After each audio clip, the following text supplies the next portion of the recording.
Lifter, lifteuse, bonjour. Aujourd'hui, on se retrouve pour une vidéo un petit peu différente de d'habitude. Donc, entretien avec un athlète, c'est une première. Donc, l'idée, c'est de venir analyser une problématique qu'a rencontré un athlète avant de collaborer avec moi ou pendant qu'il a collaboré avec moi et de régler cette problématique par la programmation, par des cues, par des changements techniques et de faire un bilan sur tout ça. Alors, aujourd'hui, je suis avec Florian. Florian, présente-toi. Qui es-tu?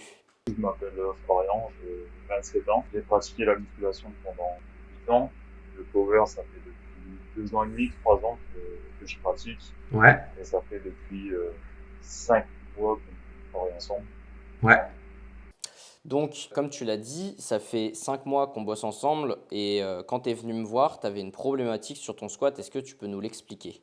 Alors en fait, sur mon squat, ce qui était récurrent chez moi, c'est que j'avais la barre qui avait tendance à rouler, Ouais, pas vers le bas, mais toujours vers le haut. Dès que j'arrivais en bas de mouvement et que je commençais à remonter, à prendre mon rebond, j'avais la barre qui roulait, qui m'emmenait devant. Donc, je terminais par des gros grinds, souvent avec une position que j'avais pas envie d'avoir. Déjà, ça me prenait souvent beaucoup de force. Et je ouais, pense qu'à terme, j'étais limité en termes de poids sur mon lift, sur mon squat. Et je ouais, commençais à vraiment sentir la problématique. Et aussi, j'avais le côté où je terminais très souvent mes squats blessés, ou pas loin de la blessure, ouais, un vilain moineau, etc. ouais, Et en carrément. fait, c'était compliqué pour moi de finir mes blocs en bon état, d'avoir un terre progression en même temps, parce que souvent, mon squat faisait interférence avec mon terre à cause de ça. Dans l'idée, toi, tu avais un squat assez atypique déjà par le fait que tu avais la barre qui était très basse, que tu avais une stance qui était quand même vachement serrée. Toi, tu squattes en chaussures d'haltéro, donc tu arrivais à avoir la mobilité nécessaire pour atteindre la profondeur. Mais c'est vrai que quand tu remontais, du coup, il y avait des déformations de position. La barre était set-up d'une certaine manière sur ton dos qui fait qu'elle ne pouvait pas tenir. Et forcément, du coup, ça tendait à t'amener vers des problèmes techniques où tu étais projeté un petit peu vers l'avant, soit par ton poids de corps, soit par la barre qui roule. Et donc, voilà le début de mon analyse quand moi j'ai reçu tes premières vidéos. C'est ça que je me suis dit. Et du coup, il a fallu mettre en place petit à petit, que ce soit par la programmation, par des cues et par des changements techniques, une stratégie pour éradiquer du coup ce problème. Donc moi, le choix stratégique que j'ai pris pour régler ce problème, c'est déjà au niveau des squats, il était déjà à 3 squats par semaine. Donc j'ai reproduit le même schéma pour pas trop le sortir déjà de ce qu'il faisait déjà. Donc j'ai programmé un squat plutôt en tempo pour travailler plus techniquement et bien ressentir les difficultés qu'il pouvait rencontrer dans le mouvement. Un squat plutôt en volume pour travailler avec des charges un petit peu plus légères et beaucoup répéter le mouvement. Et un squat un petit peu plus lourd pour essayer de reproduire du coup le travail qui a été effectué sur les 2 séances précédentes. Donc sa séance un petit peu plus lourde, c'est sur le SBD de la semaine. Donc, la première cue que je t'ai donnée, c'était sur le sujet d'améliorer ta sortie de barre. Est-ce que tu te souviens un petit peu de ce dont on a discuté à ce moment-là? Ouais, en fait, j'étais pas complètement sûr que je mettais assez d'intention dans la sortie de barre, donc que je poussais assez fort contre le rack quand je sortais de la barre. Ouais, Et en fait, finalement, on s'est rendu compte que je pense que si, ça allait. Et c'était pas vraiment la chose qui était la problématique dans ouais, mon squat. ouais, Et du coup, voilà.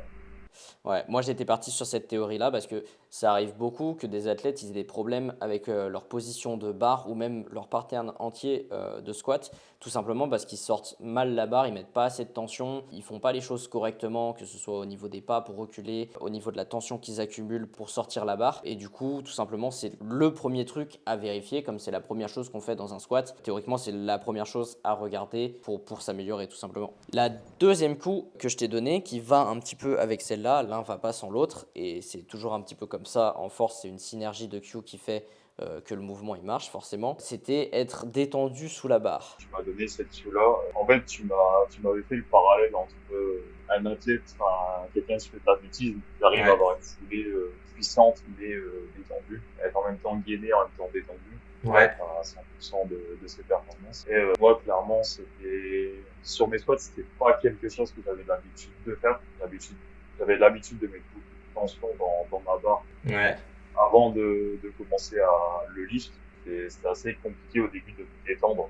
Parce qu'en fait, ouais. ça amenait aussi beaucoup mes coudes vers l'arrière. Je mettais beaucoup de tension. C'est beaucoup ma barre contre mon dos. Et ça a mis pas mal de temps à ce que j'arrive à me détendre.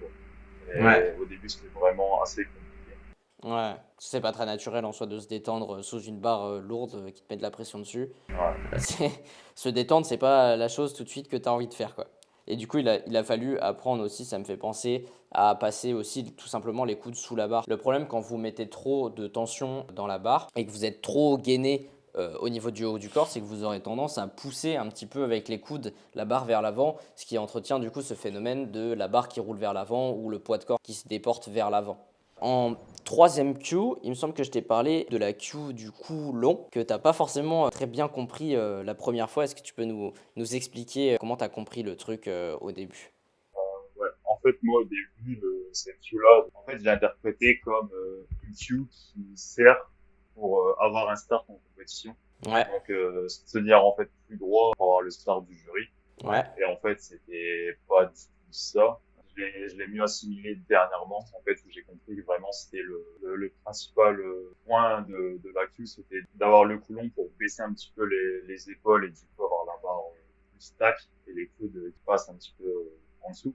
hmm, Et ça, je l'ai compris que dernièrement. Au début, je l'appliquais, mais je l'appliquais mal. J'ai pas eu d'amélioration et je l'ai eu qu'assez récemment. J'ai juste mieux compris la queue. Est-ce que tu saurais identifier quand est-ce que tu as commencé à ressentir des améliorations sur ton squat? Ouais. Alors en fait, bah, sur notre bloc 2, j'ai préparé une compétition. Mon squat allait plutôt bien. On n'a pas trop fait de changement technique. En fait, j'ai commencé à avoir les problèmes quand j'ai vraiment du lourd, mais c'était dans les toutes dernières semaines. Ouais, C'était peut-être pas judicieux de changer une technique à ce moment-là. c'est sûr. Ouais. Ensuite, j'ai eu le retour de ma compétition. Et là, vraiment, j'ai pu faire un autre changement. Et je pense que tu en parleras juste après. C'est un changement qui a déjà commencé à améliorer ma problématique. Et en plus, à ce moment-là, j'ai commencé à me redétendre, à réussir à Ouais. envoyer tous mes coudes sous la barre. Et ensuite, j'ai compris la cue. Et là, vraiment, mon squat a commencé à être bien mieux. Donc, le Ouais. post-comp, c'est le moment. J'ai commencé à sentir une bonne stabilité, en fait, Ouais. dans mon squat. Donc, faut savoir que sur notre bloc 1, on était parti du coup sur un bloc de 6 semaines, dans l'idée plus pour démarrer avec une intensité peut-être assez faible et démarrer, on va dire, sur des bases où tu n'étais pas déjà trop fatigué pour pouvoir vraiment ancrer les nouvelles choses qu'on voulait appliquer techniquement sur tes mouvements et là en l'occurrence sur ton squat. Mais forcément, on fait de la force athlétique et les problèmes, ça n'arrive pas quand on a léger, ça arrive quand on a lourd. Donc, c'est important aussi de pratiquer du lourd. Mais il nous fallait un temps, on va dire, d'adaptation sur du léger pour venir ensuite sur du lourd. On a vu que sur du lourd, il y avait des nouveaux problèmes qui se créaient. Et du coup, après ça, on a pu du coup faire un bilan et trouver des nouvelles solutions un petit peu pour régler tout ça.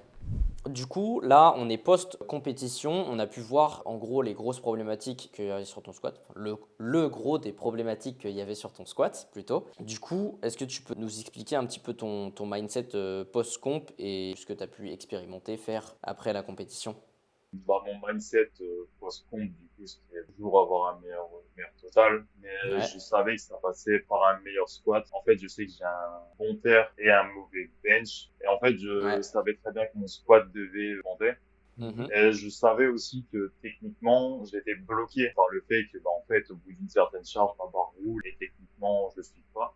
ouais, Et que ça me bloquait déjà maintenant et que ça allait me bloquer encore dans le futur. Et du coup, sur les séances juste après la compétition, j'ai essayé surtout un aspect de mon squat sur lequel j'avais jamais réfléchi et auquel j'avais jamais touché. ouais, C'est ma stance. Donc, j'ai commencé à élargir ma stance. Bon, j'ai vraiment fait des tests avec une stance très large qui m'allait pas. Et ouais, j'ai essayé un petit peu toutes les stances pour trouver un équilibre, un juste milieu. Et je me suis rendu compte qu'une stance plus écartée me placer mieux et me donner un meilleur équilibre. Et ensuite, bah, j'en ai parlé aussi avec toi ouais. pour savoir ce que t'en pensais. Et on s'est dirigé vers une stance plus large. Et pour l'instant, c'est un bon choix. Pour l'instant, ouais. Ok, ouais, j'aborde en même temps, j'en profite tant que t'en parles. Ce qui est vraiment cool avec Florian, c'est qu'on discute beaucoup. Lui a aussi sa petite expérience dans le sport et dans la musculation en général, donc il a une bonne connaissance de lui, il a une bonne connaissance de son corps, et c'est quelqu'un qui, je pense, réfléchit assez sur ses problématiques et sur sa vision, on va dire, de son sport. Et du coup, on peut beaucoup échanger avec lui. Lui peut me donner ses avis et moi, je peux lui partager les miens de par mon expérience personnelle en tant qu'athlète et de coach. Forcément, comme je vois un plus grand spectre, je peux mieux diriger sur ce qui potentiellement va mieux marcher ou pas. Donc, j'avais pas touché à la stance au début. J'essaye toujours, quand je rencontre une problématique avec les athlètes, d'essayer de régler les facteurs un par un. Sinon, c'est trop difficile en fait d'analyser qu'est-ce qui a bien marché finalement, qu'est-ce qu'il faut retirer. Donc, on avait essayé d'appliquer pas mal de cues qui ont des fois un petit peu marché, mais pas forcément trop compris, etc.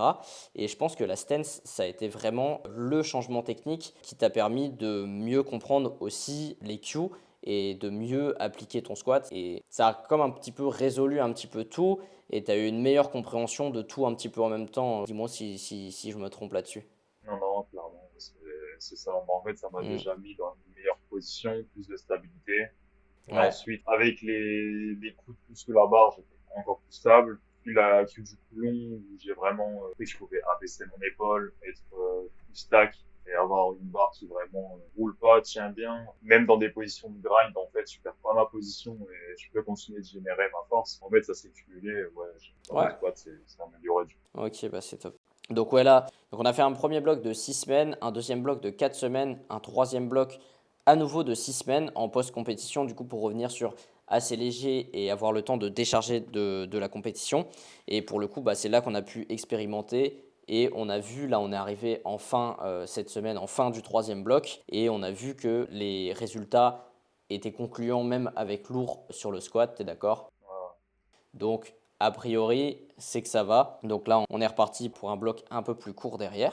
Donc voilà, là pour finir un petit peu toutes ces étapes, on va essayer de se faire une conclusion assez rapide de ce qu'on a pu mettre en place, ce qui a fonctionné et comment ça a fonctionné. Il y a quelque chose qu'on n'a pas mentionné aussi, c'est ta perte de poids assez progressive, parce que dans l'idée, au début, on était parti plutôt en 93, mais toi, tu mangeais quand même des volumes assez conséquents qui pouvaient parfois être inconfortables pour toi. En fait, on s'est dit, enfin, tu t'es dit, et après tu m'as posé la question, que en fait pourquoi pas tester tout simplement de se laisser descendre un petit peu. Tu étais à 90 si je dis pas de bêtises. Pourquoi pas se laisser descendre un petit peu en poids pour aller chercher la catégorie des moins de 83 kg. Donc il y a aussi ce paramètre là à prendre en compte qui est que ton squat il a évolué en même temps qu'une perte de poids.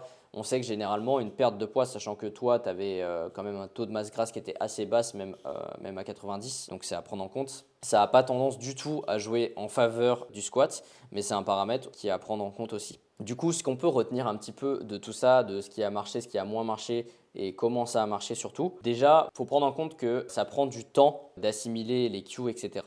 Là, en l'occurrence, ça s'est débloqué avec la stance. On a réussi à tout comprendre et à tout assimiler comme ça, donc tant mieux. Mais des fois, ça peut prendre quelques blocs d'assimiler tout simplement une queue. Parfois, on a une certaine compréhension de cette queue-là et on en a une nouvelle en fait, qui nous vient quelques semaines plus tard. Donc voilà, tout ça prend du temps. Du temps. Il faut de la répétition. C'est notre sport après tout. De la répétition, de la répétition. Donc, je ne sais pas ce que tu en penses, Florian, mais je trouve que l'alternance au final des blocs a été pas trop mal. C'est-à-dire un bloc de 6 semaines au tout début pour poser les bases, un bloc de 4 semaines un peu plus intense, proche de la compétition. On a fait la compétition et après sur le bloc 3, là où le squat s'est vraiment encore plus débloqué, on est reparti sur un bloc long qui a réussi à se concrétiser à la fin sur du lourd. Toi, tu l'as ressenti comment? Ouais, moi je suis plutôt d'accord. En fait, il y a aussi l'aspect où, à l'approche d'une compétition, forcément, tu te confrontes à des charges lourdes. Ouais, Enfin, en fait, tu es un petit peu obligé de confronter ta technique à ces charges lourdes. ouais, Et forcément, quand tu passes la compétition, tu te rends compte que sur des charges lourdes, techniquement, tout ce que tu avais mis en place peut-être sur des charges légères, ça marche pas si bien que tu l'avais pensé. ouais, Ben, ça te donne aussi envie d'aller explorer autre chose sur ton squat et de te dire la prochaine fois, avec du lourd, faudra que ma technique tienne mieux. ouais, Et, euh, et du coup, t'as pas vraiment la même optique, en fait. Parce ouais, que, il y a aussi ce moment où tu te dis, bah, sur léger, tout marche bien, mais quand t'arrives sur une compète et que c'est du lourd et que tu te rappelles que le sport, c'est d'aller chercher un RM au squat, ouais, en fait, tu te dis que c'est pas du tout la même chose. Donc, le bloc post-comp, t'as plus réellement la même vision au départ. ouais, Même carrément. si t'as beaucoup de volume, en fait, t'essayes déjà de te dire, bah, il faudra que ma technique tienne sur du lourd et C'est pas ça. juste sur du léger. Avec les standards de Voilà. compétition, avec les arbitres qui te jugent, etc., quoi. En plus. Eh ben, c'est plutôt une belle conclusion. Et qu'est-ce qu'on peut te souhaiter, écoute, pour l'avenir, pour tes objectifs? Gagner mes futures compétitions, aller chercher un minima France ou en 83. Let's go. Et voilà. Prochaine compétition, 9-10 mars, on a vu ça aujourd'hui. Ouais, normalement. On vous fera suivre l'aventure via les stories Instagram si vous voulez. Lapulga, @lapulga_power. La pub. Je pense qu'on a fait un bon tour de la chose. Si vous avez des questions, n'hésitez pas à me les poser en commentaire. Sinon, n'hésitez pas à me soutenir aussi en commentaire. Ça fait toujours plaisir quand je les lis. Un petit like, partagez la vidéo, abonnez-vous, la petite cloche, tout ça, vous connaissez déjà par cœur de toute façon. Et ben voilà, c'était tout pour cette vidéo. Lifter, lifteuse, ciao.